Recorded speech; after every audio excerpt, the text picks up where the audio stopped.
En la península de Crimea, que está al sur de Ucrania, donde la mayor parte de la población es rusa. Dicen los ucranianos en este momento que los rusos están invadiendo esa parte del país y que es una invasión indebida. ¿Qué puede ocurrir de aquí en adelante y qué puede pasar con Yanukovych? ¿Será que vuelve al poder? Porque eso parece prácticamente imposible. Bueno, yo creo que tras el derrocamiento del señor Yanukovych, que como dices, habló desde algún lugar en Rusia para decir que no había sido destituido y que seguía siendo el presidente, la autoridad en Ucrania, lo cierto es que Vladimir Putin se ha propuesto salvar la cara y está siguiendo prácticamente el mismo libro que ya empleó en Georgia en el 2008, cuando envió a tropas de forma encubierta, comenzó incluso a distribuir pasaportes rusos para comenzar un proceso de facto de secesión y de anexión. Yo creo que es lo que está ocurriendo en estos momentos. Se tiene noticia de que en las últimas 48 horas llegaron tropas encubiertas, disfrazadas primero de civiles, y han aparecido con uniformes sin ninguna insignia, todos ellos cubiertos de la cara. Se han presentado a sí mismos como una fuerza separatista que quiere la secesión de Ucrania, donde, como tú dices, el 60% o más es de origen ruso, y están luchando por la secesión. Hace algunos días le dieron golpe de estado al alcalde de Sebastopol, la principal ciudad, y han hecho ondear la bandera rusa en el Congreso local, y ahora pues todo indica que Vladimir Putin no está dispuesto a perder Crimea, después de haber perdido al señor Yanukovych en un golpe de estado que fue dirigido con una revolución, con una revuelta popular que se gestó en la famosa Plaza de la Independencia, de tal suerte que yo creo que vamos a asistir en los próximos días a un proceso muy peligroso, el descenso al caos de Ucrania, en una guerra de secesión que ya no es un fenómeno nuevo, ya tiene sus antecedentes con la famosa guerra de Crimea, cuando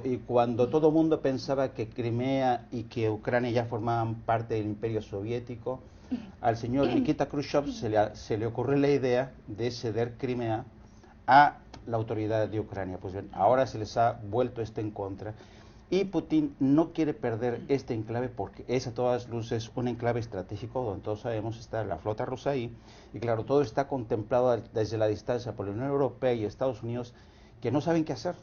No saben qué hacer porque prácticamente Putin ya ha demostrado que no va a quitar su zarpa de ahí, y yo creo que va a ser decisivo lo que ocurre en los próximos días.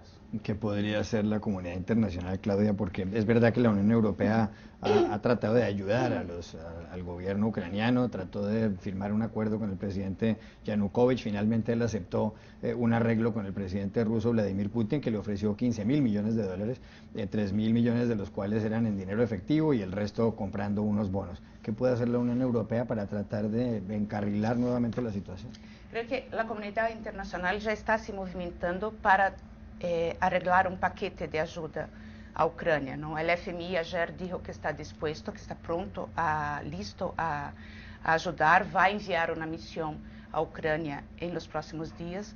Os Estados Unidos sinalizou que pode conceder um préstamo emergencial à Ucrânia, mas eu creio que uma coisa muito importante é responder a las preocupações de la minoría étnica rusa, que tiene preocupaciones legítimas.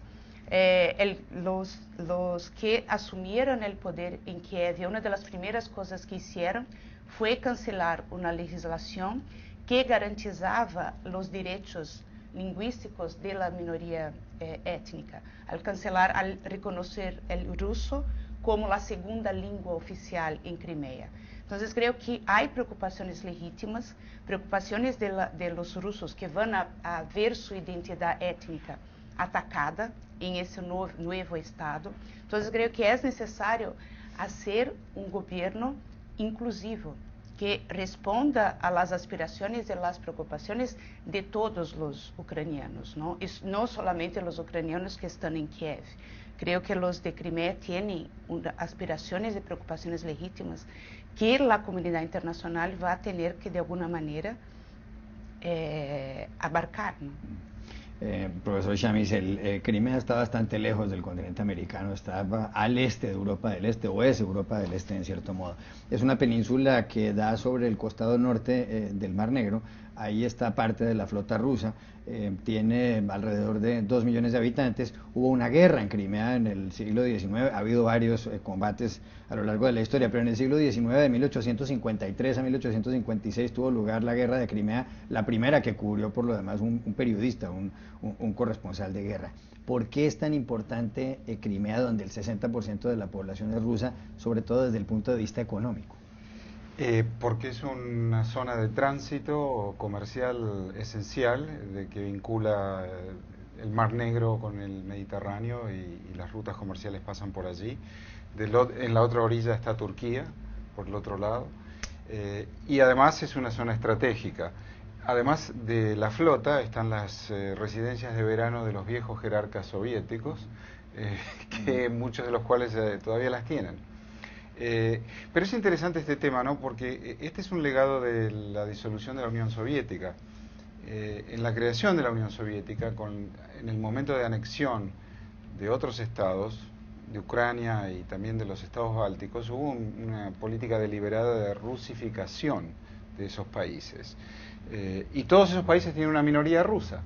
Letonia, Estonia, Lituania tienen una importante minoría rusa que fue parte de una política migratoria deliberada de Moscú para rusificar a esos países en anexión. Lo mismo en Ucrania. Lo que es interesante, lo que dice Claudia, la contraparte es que las poblaciones locales originalmente percibieron eso como la KGB, y de hecho es muy cierto eso. La rusificación tuvo que ver con información, tuvo que ver con el control de las poblaciones nativas. Entonces es complicado de ambos lados, y hay conflictos en los países bálticos. Cada elección hay un partido ruso en todos ellos que compite, cuestiones de idioma, cuestiones de doble nacionalidad, cuestiones de pasaporte. Es extremadamente complicado, pero para concluir diría, la semana pasada o a comienzo de esta semana pensamos que el conflicto había terminado y Yanukovych se fue, y de aquí en más está todo muy bien y en paz, pero esto va a continuar por bastante más tiempo. Y pasan varios gasoductos por Crimea. Así es, yo creo que el conflicto entró como a un segundo capítulo. Llevamos varias semanas discutiendo lo que ha pasado con las protestas callejeras en Kiev, que en una plaza, en una zona muy contenida de 4 kilómetros cuadrados, descontento por la intención o la negación del gobierno de firmar un tratado de libre comercio con Europa. Eso escaló en unas protestas ya generales contra el gobierno mismo.